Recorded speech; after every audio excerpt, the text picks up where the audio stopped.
take a shot every time this man says I'm not good for you. You'll be blacked out.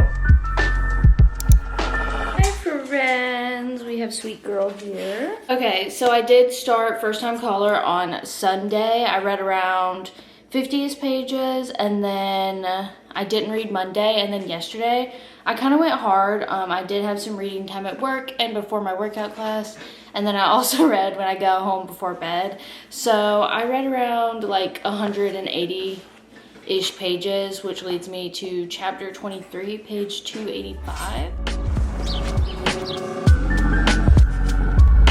We're back at home for lunch, visiting my sweet girl. Here she is. I wanted to chat about this book, and then I'm gonna be making lunch. So the book is kind of moving slowish in a way. Not in the sense that it's boring, just that it is a romance, obviously, and it's just moving kind of slow in that aspect. For example, they didn't really start vibing and really being like, I have feelings for this person until 150-ish pages in, which is fine. And this isn't a bad thing. It's just kind of like my observation, because it is only like a 300-page book, and we've spent 150 of it not even being that interested in each other. Obviously, they thought each other was cute and like whatever, but like they didn't start gaining that emotional ground until around that time. So I am curious how we're gonna make up for that, especially because the biggest conflict right now is that they feel like they can't be together, although they definitely like each other. It's very obvious to everyone, and it was obvious to everyone but them. They feel like they can't be together because of the show, the fact that they're trying to find her a partner. She even goes on a date with a man, and he's like, you're obviously into him and he's obviously into you. I think it's just really bothering me that they are using the show as a reason not to be together. And I do get that there has to be some point of like contention, like a reason that they can't be together. The show never said, you two can't be together. Like, I think if they were going to do it, the show should have specifically said, oh, you guys can't be together, obviously. Co-workers can't date. There was like literally nothing like that. There should have been, if they're acting like they can't date because of the show. I enjoy when kids are aged up, like single parent tropes, because oftentimes kids are always younger, especially if the single parent is the dad. They always age the kids down. Maya, the daughter, is a little bit older. I don't know. And maybe that's my like preference. I prefer if a kid's gonna be in a book that they're able to hold a conversation. I also just think that a lot of times authors, especially when it's a dad, they use the single dad trope to like really reel you in, because of course there's like the whole stereotype of women loving men, seeing men with children, and they really use that to their advantage when writing these books. I want to see you socialize with an older child. Like, I'm sorry. Like, are you able to have a conversation with them? Do you understand their emotional needs, not just their physical ones? Like, that's more attractive to me personally. I do get that a lot of authors probably don't age them up as well, because their character would have to be like a fully fledged person, and that's just like another person that they have to write and create on top of like everyone else. So like I get that's probably part of the reason why they don't age them up.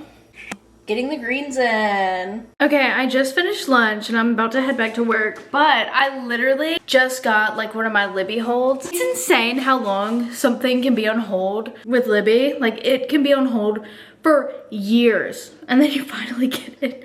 I literally just got the audiobook for Middle of the Night. This book came out in March of last year and I've been on hold since March of last year, and I'm just now getting in at Libby. That's how long Libby can take sometimes, and it's so ridiculous. Also, just a fun fact, I personally really like to do audiobooks for thrillers and stuff. I find it makes it more interesting, honestly.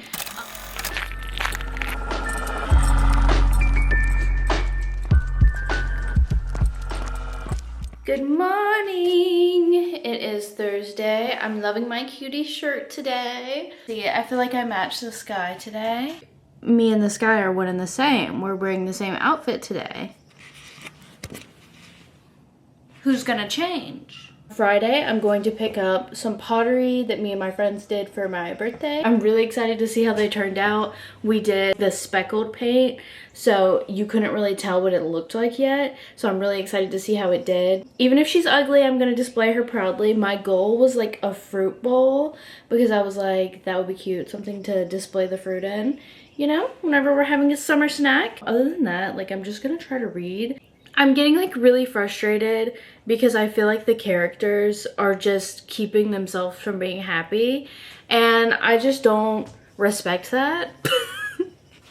Like, I don't know, like, I get it, like, you're having a moment, you think whatever, but like, they have both clearly told each other that they like each other, and at this point they're just keeping themselves from being happy.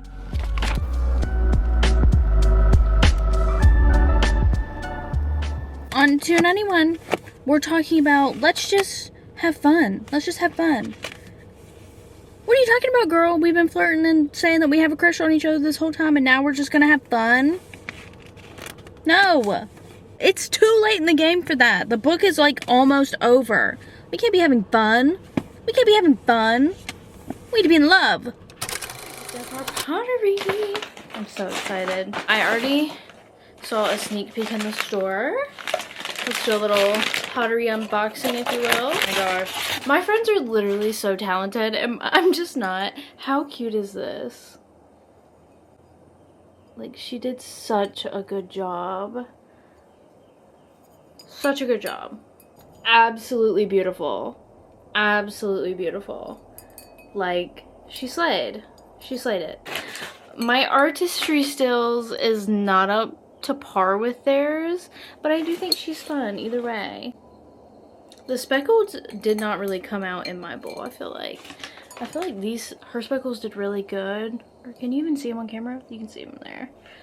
Really good. And then we have the same, like, her outerior is my interior, and you see the speckles, but I feel like mine didn't show up on the inside as much, but she's still cutie. Don't get me wrong, she's a vibe. She's a summer vibe. This was so fun. I highly recommend doing that. That's what we did for my birthday. I had been wanting to do pottery since last year. It was just like on my bucket list or whatever, and I didn't do it. So I forced my friends to do it with me for my birthday, and it turned out really cute.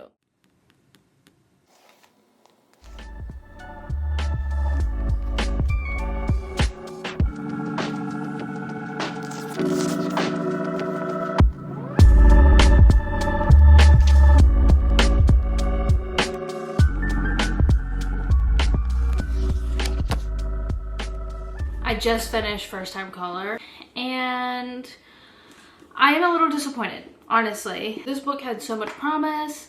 It started off really good on a strong note, and then I got about 250-ish pages into the book, and I just became like so frustrated. Like, the build-up was pretty good. The pacing was a little slow, just in the sense that, I mean, our characters, they don't even kiss or anything until page 290, and there are 400 pages in the book, and then obviously there still needs to be like a third act conflict. In my opinion, there does not need to be a third act conflict to make a good story, but for formulaic reasons, like, there does need to be a conflict. Once we got to the 250 page mark, I was immediately turned off, because this whole book, they're telling each other that they can't be together or whatever. Aiden is the king of I'm bad for you, while still, like, he's being emotionally unavailable. If he really thought he was bad for her, he wouldn't be going out of his way to do all this other stuff. Like, there was no drawback from him being like, I'm bad for you. He would just say it and then continue to be really like, oh my god, I love you. I started eating pineapple pizza because it's your favorite. I got you this. Oh, I can pick you up. Like, just going out of his way to basically be like a good boyfriend, but like being like, we can't be together because I'm bad for you. And she's like, we can't be together because of the show. And no one, I would just like to say, no one told them that they could not be together because of this show. Yes, it is, they're like, the reason you are coming on is to find love with someone. We're gonna have people call in for you to go on dates with and form a connection with, but it is never explicitly stated that they are not allowed to have any like romantic relations. It's not stated that because she'll be like a temporary employee that she can't have a relationship with anyone in the office. That is never said, by the way. But she acts like it's this whole thing that like they'll get fired or they can't be together because of this, and that's just not the case. Like, no one is saying that. Like, literally no one. And I find it really annoying. This book is so frustrating. It really could have been so easy. Could have been so easy. And they just made it hard on themselves, and I think that's the part that sucks. It's 420 pages long. They don't get together until 4:11, if that tells you anything. Anyway, but Aiden does call into the show, and he has a line where he's like, long time listener, first time caller, which that super sweet. We should have went with that. But instead, Aiden the entire time was Mr. I'm too bad for you. Like, you literally take a shot every time this man says I'm not good for you. You'll be blacked out. You'll be on the side of the road, dead to the world. It was a really frustrating read. It almost put me into a book slump, like, for real. I'm gonna have to go inside. The sun's getting so bright I can't see. I don't know. This book was just so frustrating. Like, I loved all the side characters. Jackson especially, like, you can tell him, and I forgot the girl's name, but you can tell the next book is going to be about Jackson. Their little accidents they keep having. It seems like she's going to be very accident prone. She parks way too close to him. He can't open the door. She spilled her coffee all over him. So, like, it seems like they're definitely getting their book next. Other than that, I literally gave this a 2 stars. Like, it took me over a week to finish this book.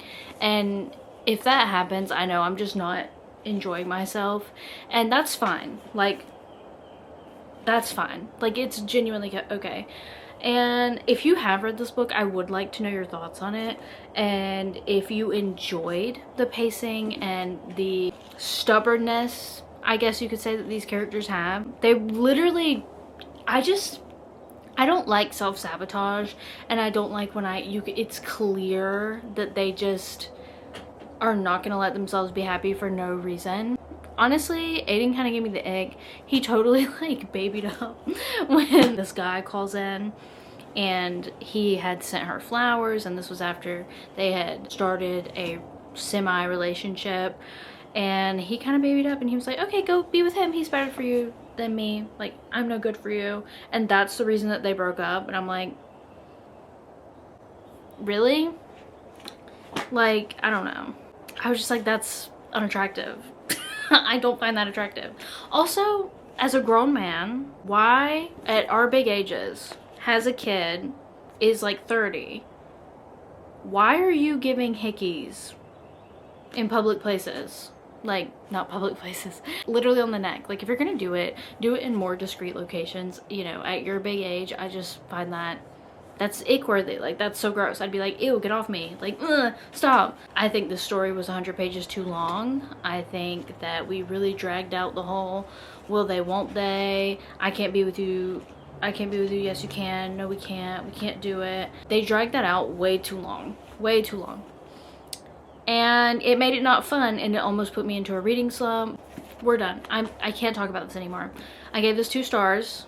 My cutie bookmark. I think that's enough. I think that's enough stars. Really cute concept. Amazing cover. Just wasn't for me. I'm happy to be done with this. Toodles.